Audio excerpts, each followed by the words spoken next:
ពិសាទ្រង់ព្រះគ្រីយើងអភិសាទ្រង់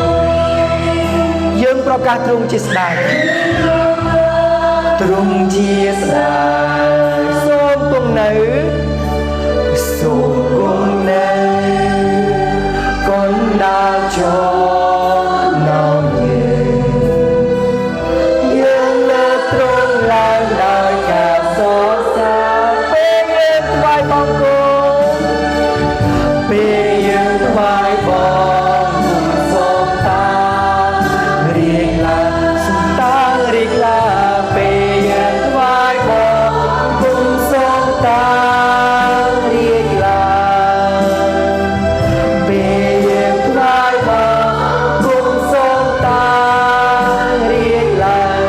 សូមទ្រង់យាមកសរីលើយើងអរព្រគុណព្រះអង្គយើងនឹងអធិដ្ឋានទៅកាន់ព្រះអង្គដែលជាព្រះនៃទូលបង្គំអូហាឡេលូយ៉ាបិតាព្រះយេស៊ូវដែលគង់នៅឋានសួគ៌គុណអរព្រះគុណដល់ព្រះអង្គដែលជាព្រះនៃទូលបង្គំដែលបានប្រទាននូវព្រះគុណនិងសេចក្តីស្រឡាញ់មកកាន់ក្រុមជំនុំទូលបង្គំនៅទីនេះសូមឲ្យយើងរាល់គ្នាបានស្អាងចិត្តគ្នាឡើងហើយរួមគ្នាតែមួយទាំងដួងចិត្តទាំងព្រលឹងវិញ្ញាណទាំងកម្លាំងបានថ្វាយសេរីល្អទៅកាន់ព្រះអង្គតាមរយៈការថ្វាយបង្គំ